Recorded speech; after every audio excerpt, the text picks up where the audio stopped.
Sekarang semua dari NATO, Pak, sudah hampir seluruhnya selesai angkat kaki. Yang agak sedikit bertahan militer dari Turki, itu pun untuk mengamankan bandara Hamid Karzai demi keamanan diplomatik katanya. Tapi Taliban berkata, wahai Turki, walaupun Anda Muslim, tapi Anda bergabung dengan NATO. Dan kami tidak rela ada pasukan asing di sini. Kami anggap bila Anda tidak keluar, Anda adalah agresor, Anda adalah penjajah, kami akan tempur Anda. Ya, Anda pulang atau kita perang. Itu kata Taliban kepada pasukan Turki. Dan sayang sekali dalam hal ini menurut saya ya, ini bukan bicara politik yang kosong ya Pak ya. Ibu, dalam hal ini Erdogan masih mencoba mengingatkan Taliban ya. Dan bahasa Erdogan ini masih bahasa orang umum, bukan bahasa orang yang mengerti seluk-beluk yang cerdas. Dalam hal ini Erdogan menurut saya dia sangat lemah ya. Dalam hal ini sekali lagi Erdogan mencoba untuk membujuk Taliban. Lalu apa kata para pengamat dari Inggris, dari Jerman, dari Amerika? Apa kata mereka? Erdogan harus tahu yang dia hadapi ini siapa. Bukan kelompoknya Bashar Assad, bukan kelompoknya Khalifah Haftar yang di Libya, bukan ISIS yang dihadapi, tapi yang dihadapi adalah Taliban. Maksudnya apa mereka bicara? Yang dihadapi adalah jago perang tak terkalahkan.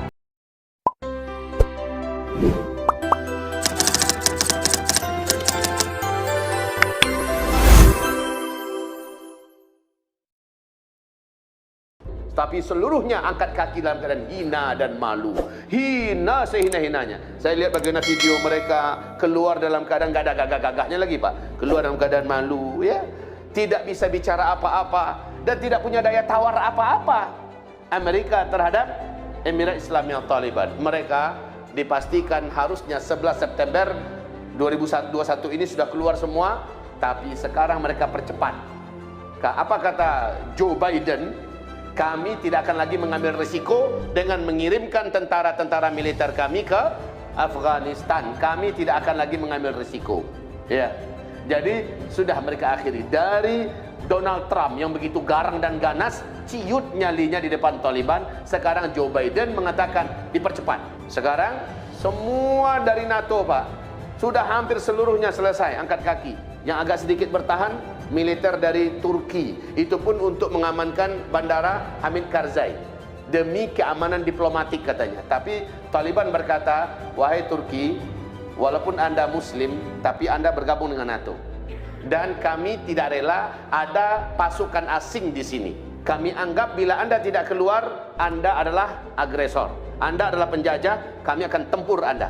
Ya, Anda pulang atau kita perang. Itu kata Taliban kepada pasukan Turki. Dan sayang sekali dalam hal ini menurut saya ya, ini bukan bicara politik yang kosong ya Pak ya. Ibu, dalam hal ini Erdogan masih mencoba mengingatkan Taliban ya. Dan bahasa Erdogan ini masih bahasa orang umum, bukan bahasa orang yang mengerti seluk-beluk yang cerdas. Dalam hal ini Erdogan menurut saya dia sangat lemah ya. Dalam hal ini sekali lagi Erdogan mencoba untuk membujuk Taliban. Lalu apa kata para pengamat dari Inggris, dari Jerman, dari Amerika? Apa kata mereka? Erdogan harus tahu yang dia hadapi ini siapa. Bukan kelompoknya Bashar Assad, bukan kelompoknya Khalifah Haftar yang di Libya, bukan ISIS yang dihadapi, tapi yang dihadapi adalah Taliban. Maksudnya apa mereka bicara? Yang dihadapi adalah jago perang tak terkalahkan. Siapapun Turki, ya, jangankan Turki, Uni Soviet saja hancur. Jadi dalam hal ini semoga Turki saat pertemuan nanti dengan Taliban mendapatkan jalan yang baik buat mereka. Jangan mereka mau diadu sesama Muslim. Dan Taliban sudah final. Kami akan mau menjalin diplomatik dengan negara manapun, tapi tidak militer mereka ada di negara kami. Itu prinsip Taliban. Sekarang Taliban resmi mengumumkan di televisi dan mengumumkan kepada dunia mereka telah menguasai 85% dengan sangat cepat. Bersamaan dengan pengumuman Joe Biden bahwa tentara mereka akan ditarik seluruhnya dari Afghanistan, Taliban langsung menyapu bersih semua distrik-distrik yang ada. Ratusan distrik berjatuhan ke pangkuan Taliban. Dan rakyat berseru dengan penuh takbir, dengan penuh gembira. Ya, bagaimana perbatasan-perbatasan juga dikuasai kembali oleh Taliban. Lalu larilah tunggang langgang, bahkan banyak pasukan demi pasukan, batalion demi batalion pemerintahan boneka ini yang sudah tidak didukung lagi oleh Amerika, sudah tidak didukung lagi oleh NATO dan sebagainya, menyerah. Mereka serahkan senjata, mereka serahkan seluruh amunisi, alutsista yang ada, mereka serahkan semua, mereka menyerah. Yang menyerah dibiarkan oleh pasukan Mujahidin Afghanistan, Emirat Islamiyah Taliban. Dibiarkan, pakaian Anda dilucut, Anda jadi rakyat. Yang mau bergabung menjadi tentara, kami akan sortir, dididik dulu agamanya, baru dijadikan sebagai mujahidin. Kalau mau jadi rakyat biasa silakan, tapi kalau masih perang, kami akan berikan kepada Anda. Lu jual, gua beli, gua borong. Itu bahasanya, Pak. Nah sekarang, wahai hamba-hamba Allah yang kami muliakan, Cina mau mengadu untungnya di Afghanistan. Kalau memang itu terjadi, insya Allah mereka akan habis tandih di sini, sebagaimana habis tandasnya Uni Soviet dan Amerika, NATO dan sebagainya. Hamba-hamba Allah yang kami muliakan, jadi kita kembali kepada hadis Nabi, tsumma takunu imaratin wa rahmah. Sekarang Emirat Islamiyah Taliban mengumumkan kepada pemerintah boneka, yuk kita berunding, nggak usah perang, baiknya kalian nyerah saja. Pemerintahan Afghanistan ini kita kelola dengan pemerintahan asli Islam total secara kafah. Kalian nggak usahlah perang dengan kita. Kita ikut hidup rukun dan damai. Mana-mana yang hebat di antara kalian kami pakai, ya. Mana-mana yang berkualitas di antara kalian kami manfaatkan untuk kebaikan pemerintahan Islam ke depan. Tapi kalau kalian mau perang, kalian sudah tahu kalian tidak akan sanggup melawan kami. Berkali-kali dibujuk, kita nggak usah perang di kota ya. Kalau memang kalian mau perang, yuk keluar. Banyak akhirnya kota-kota yang jatuh dengan diserah gubernur menyerah, ya, menyerahkan semua militernya menyerah. Itu sudah banyak di Afghanistan pada hari ini. Sehingga seluruh pengamat dan ahli militer dunia berkata, dalam waktu dekat seluruh Afghanistan akan jatuh ke tangan Emirat Islamiyah Taliban. Allahu Akbar. Nah, apa yang akan berdampak ini, Pak? Sekarang kalau Taliban menjadi pemenang, dia menjadi pemenang yang mutlak dan absolut. Pemenang yang total dan tidak akan ada lagi negara yang berani menyerangnya, memeranginya. Bagaimanapun bentuknya. Sebab yang dihadapinya, Pak, bukan negara kacang-kacang. Yang dihadapinya adalah dua negara superpower dan dua-duanya kalah memalukan. Siapa yang berani melawan lagi? Siapa yang berani menentang lagi Emirat Islamiyah Taliban? Tidak ada. Kemenangan besok ini adalah awal kemenangan Islam. Demi Allah, itu awal kemenangan Islam. Cita-cita pertama daripada Emirat Islamiyah Taliban setelah merapikan negara, setelah menenteramkan dan mensejahterakan rakyatnya, pendidikan kembali berjalan, semua kehidupan kembali tenang, ya. Mereka mempersiapkan pasukan 20.000 pasukan elit untuk memerdekakan Masjidil Aqsa. Itu cita-cita mereka setelah mereka menyelesaikan mengamankan seluruh Afghanistan. Allahu Akbar. Wahai kaum muslimin yang kami muliakan, maka teringatlah oleh saya, pasukan yang akan memimpin, pasukan yang akan menjadi bala tentaranya Al-Mahdi di akhir zaman adalah dari Khurasan, kata Rasulullah. Pasukan yang selalu berperang dan selalu menang dan tidak pernah dikalahkan. Maka siapa itu, Pak? Bendera mereka adalah bendera La ilaha illallah. Saya sangat yakin kalau Allah izinkan ini, dan insya Allah pasti Allah izinkan ini, maka mereka bergerak menuju Syam. Satu persatu disisir oleh mereka, Pak, bergabung dengan mujahidin yang ada, dan mereka tetap membesarkan kepentingan wujudnya khilafah Islamiyah. Karena dalam hadis sahih Imam Muslim, khilafah Islamiyah tidak akan diumumkan di Afghanistan, tidak akan pernah diumumkan di Arab Saudi, di seluruh negeri Arab, tidak akan. Pemerintahan khilafah Islamiyah yang nanti akan sifatnya mendunia, diumumkan berdirinya adalah dengan ditaklukkan Baitul Maqdis, dan di sanalah diumumkan nanti khilafah Islamiyah. Maka kata Rasulullah, pada saat itu negeri teraman seluruh dunia adalah Palestina. Negeri teraman, mujahidin terkuat dan terbaik ada di Palestina. Dan dengan cepat mengembangkan sayapnya. Dan lalu setelah itu mereka sangat yakin, karena hadisnya melanjutkan, saat khilafah Islamiyah diumumkan di Palestina, setelah dibebaskan Baitul Maqdis, seluruh dunia mengalami gempa bumi yang sangat besar, banjir yang sangat mematikan, perang di seluruh kota dan negara, ya, mengalami hal-hal yang terburuk. Yang aman cuma Palestina, kata Rasulullah. Yang aman hanya Palestina. Palestina. Jadi kalau seandainya ada niat yang baik, Bapak Ibu semua, untuk mau hijrah ke sana, memenuhi kata-kata Rasulullah kepada Abdullah ibnu Rawahah, kau akan dengar nanti di akhir zaman Baitul Maqdis dibebaskan, lalu khilafah Islamiyah diumumkan, maka hijrahlah segera ke sana. Saya yakin Pak, saat itu diumumkan masih ada fasilitas dan sarana buat bisa masuk ke sana. Saya yakin sekali, karena tidak mungkin ada hadisnya kalau tidak ada jalannya. Pasti ada jalannya. Cuma masalahnya Bapak beriman nggak? Ibu yakin nggak? Masalahnya itu negeri baru. Kita belum punya rumah di sana. Kita belum tentu punya usaha apa di sana. Tapi saya sangat yakin kalau khilafah Islamiyah diumumkan di sana, semua kekayaan bumi akan disedot dan diposisikan di sana. Orang-orang yang hijrah pasti akan mendapatkan ansornya di situ. Ya, pasti akan mendapatkan ansornya. Permasalahannya sekarang, apa persiapan kita untuk menuju ke sana? Baik, kita kesampingkan itu dulu. Ini berita gembira tentunya kaum muslimin. Kalau kita lihat di mana-mana Islam selalu kalah dan kalah, kalah lagi dan kalah lagi. Ya, kita melihat di mana-mana berita menyedihkan, memedihkan, memilukan. Kita babak belur, bonyok di mana-mana, dizolimin nggak karu-karuan di mana-mana, termasuk di Indonesia ini.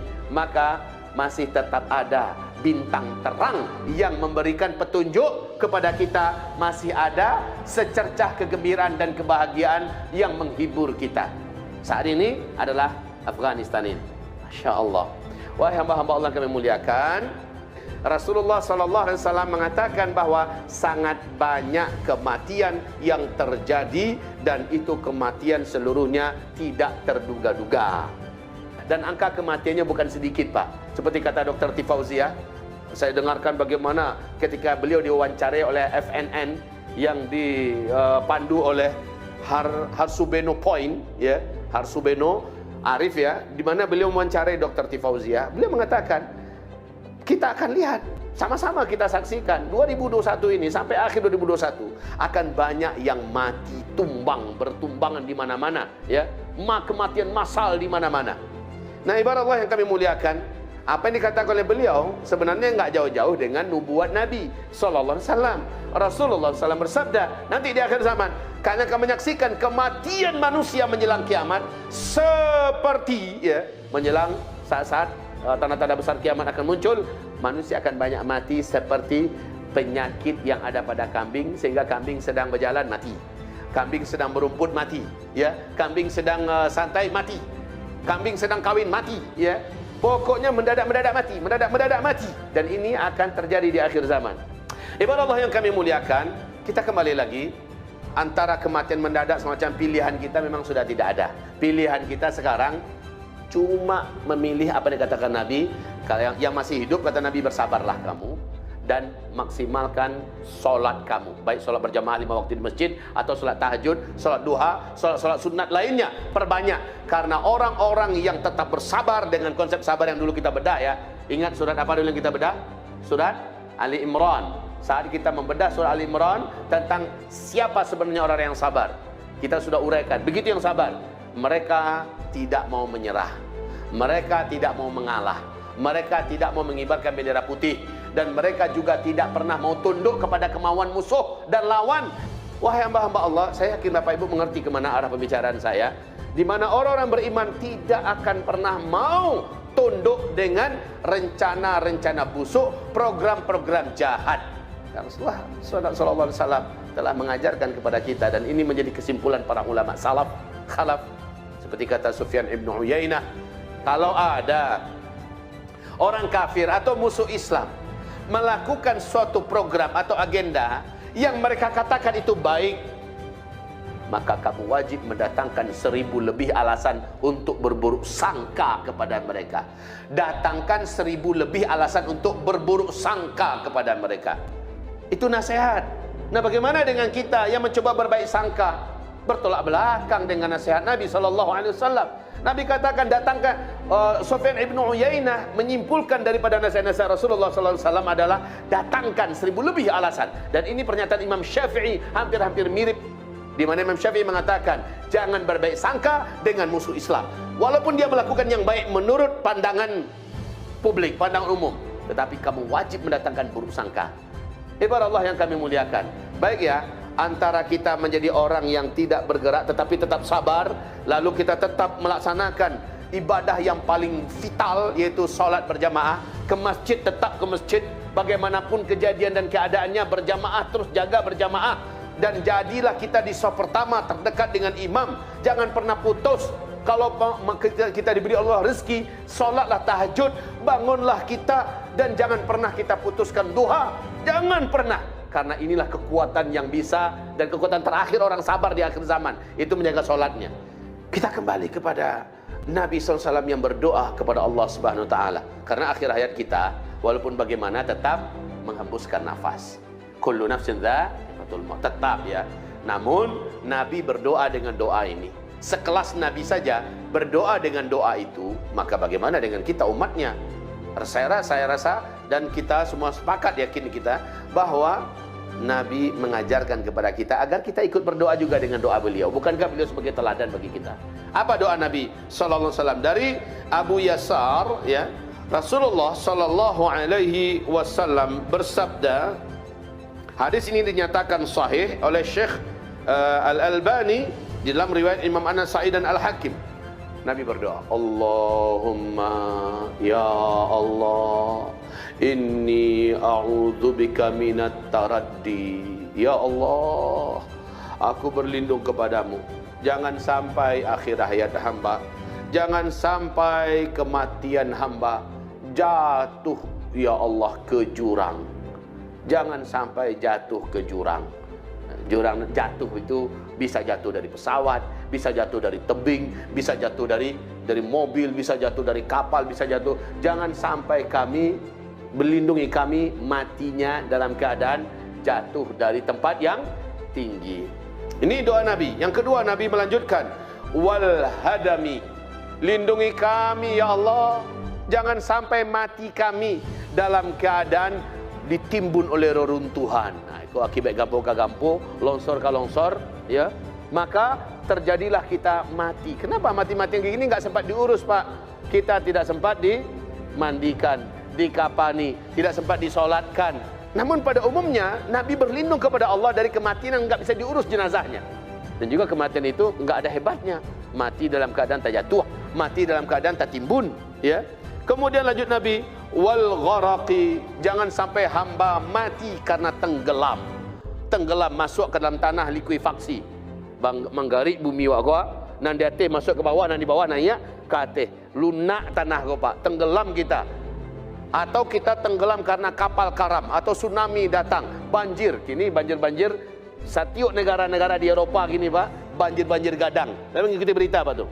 Di Swiss, di Italia, di Jerman, di Belanda, di Perancis, hampir seluruh negara Eropa. Dan bukan hanya Eropa, India pun begitu. Sampai sungai Gangga gini, dek karena banyaknya orang-orang yang mati di COVID kan, lalu tidak ada lagi untuk mengkremasinya dengan kayu-kayu udah habis, mereka akhirnya buang jenazah itu langsung ke sungai Gangga, atau mereka tanam di tepi-tepi sungai Gangga. Dan ini sudah diperingatkan sebelumnya oleh pemerintah, jangan dikuburkan kalau mereka menguburkan kan bukan kayak orang Islam, Pak. Kalau menguburkan 2 meter dalamnya, ini enggak, jarak-jarak 80 cm, 60 cm berkuburan. Akhirnya ketika air datang, ya, air datang, hujan lebat macam sekarang banjir, maka dikikislah seluruh mayat itu. Marapuang, Pak, ratusan mayat, bangkai-bangkai di sungai Gangga yang mereka sucikan itu. Marapuang. Wahai kaum muslimin yang kami muliakan, ini Cina. Nah sekarang ini Cina, kalau Bapak ikuti berita, ande-mande bencana alam demi bencana alam. Nomor satunya adalah hujan yang sangat lebat. Kalau menurut mereka dalam 1000 tahun inilah hujan terlebat, dalam 1000 tahun belakangan. Inilah hujan yang paling lebat, banjir paling lebat.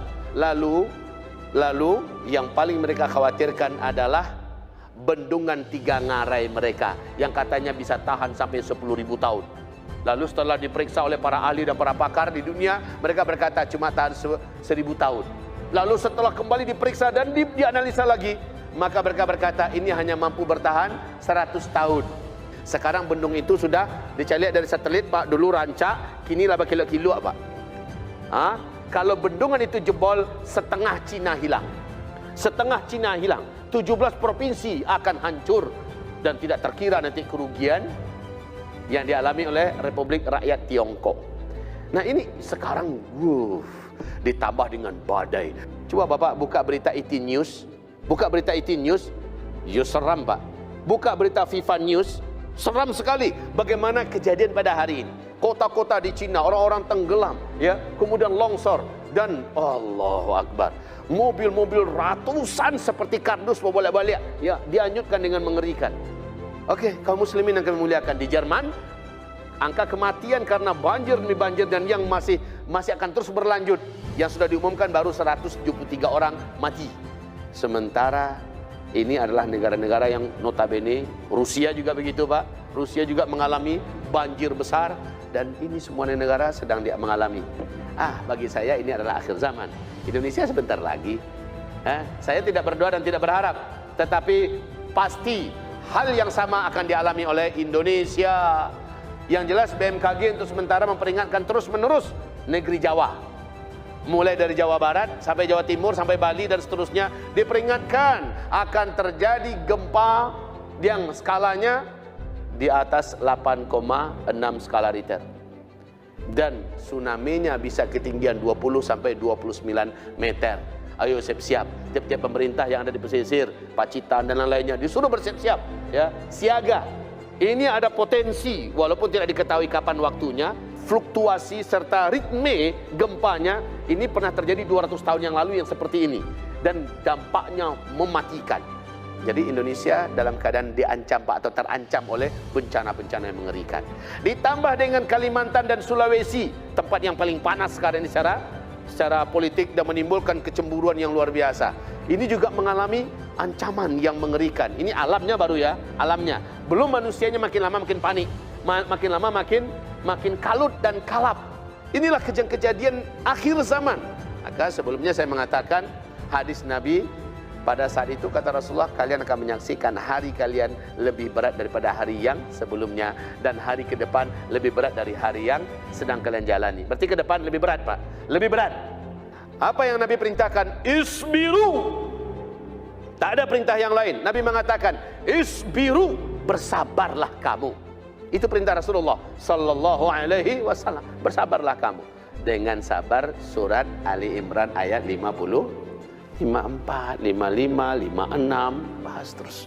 Sabar dalam artian kita terus berpegang erat dengan agama, tidak menyerah, tidak pasrah, tidak tunduk kepada maunya musuh-musuh Islam, dan kita tetap berdakwah, dan kita tetap berkorban untuk agama Allah Subhanahu wa taala, dan kita tetap setia dengan instruksi, komando, dan siap selalu bila dipanggil oleh Allah untuk mengorbankan segala-galanya sampai kepada harta dan nyawa sekalipun.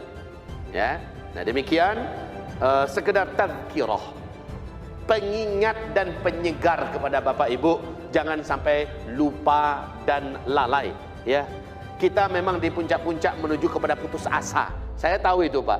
Leka mungkin kuah, laikado harapan kuah. Justru itu yang bahasa secara umum di mana-mana. Bahkan kita sudah uraikan sebelumnya, ada tidak ada figur, ada tidak ada pemimpin, kita tetap diperintahkan berpegang erat dengan agama, dan apa yang bisa kita buat untuk agama ini, lakukan. Walaupun dalam skala jamaah kecil, walaupun dalam skala jamaah masjid, lakukan untuk agama. Apa yang bisa kita lakukan? Nanti pada waktunya Allah yang akan menghidupkan semua potensi umat. Insya Allah pada waktunya Allah yang akan membukakan pintu-pintu futuhat dan kemenangan. Insya Allah Ta'ala. Baik, kita cukup sampai di sini. Meminta maaf kami kepada Bapak Ibu seluruhnya, dan kita segera berbanyak taubat dan minta ampun kepada Allah Subhanahu wa taala. Sekali lagi, jangan putus asa, optimislah, dan bersabarlah, dan rapatkan barisan, rapatkan ibadah kita kepada Allah, diri kita kepada Allah Subhanahu wa taala, dimulai dengan salat berjamaah 5 waktu, lalu salat sunat malam dan siang. Hayanallahu wa iyyakum.